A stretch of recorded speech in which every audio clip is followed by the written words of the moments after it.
Arrested and released without charges. The In Focus team was outside Central Booking when many people held for days got out, released, never being charged. Police grabbed us. The police even took my keys out the ignition and threw them on top of Mondawmin Mall.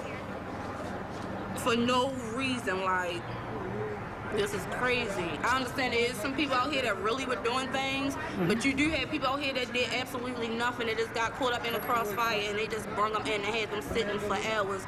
No paperwork, you don't know what you charged with. So here they go pushing everybody. I had my coffee in my hand, about to get on the bus. They had the subways locked down. How can the children go anywhere if y'all got all the buses shut down that the kids catch? The subway is locked down. They pushing everybody with the shields up the hill.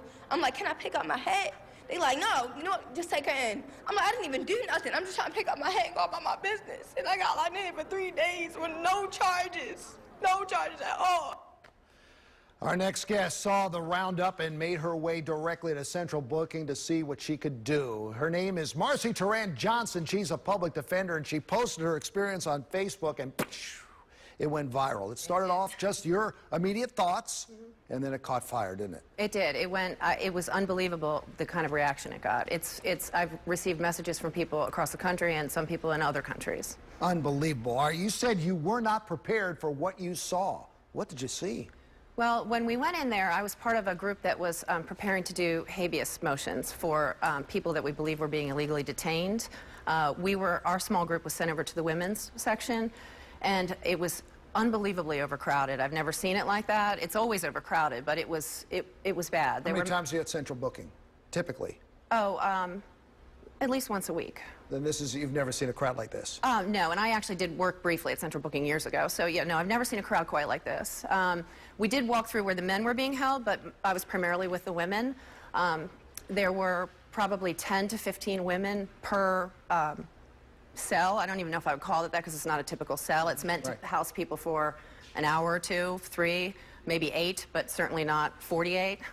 And not only were they overcrowded, but they were ill-equipped to deal with that many women, and almost all of them had not been charged with crimes. All right, did you find anybody charged with anything that would stick?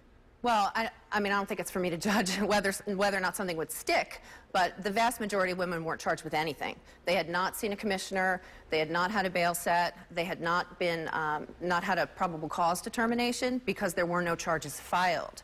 So there were women there, in fact, there were a lot of women there that weren't even sure why they were there. They were sort of rounded up and sent to Central Booking. All right, now the governor issued an executive order allowing the arrested to be kept there for 48 hours. I mean, can that be done?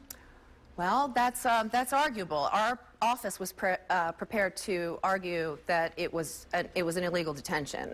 That's a Maryland rule that requires prompt presentment, and we did not believe it could be changed by executive order, and therefore it was illegal, and everyone that had been held over 24 hours was being illegally detained. All right, Marci, thanks for coming in. Thank you so much. We'll keep watching you on Facebook. All right, thank you. All right.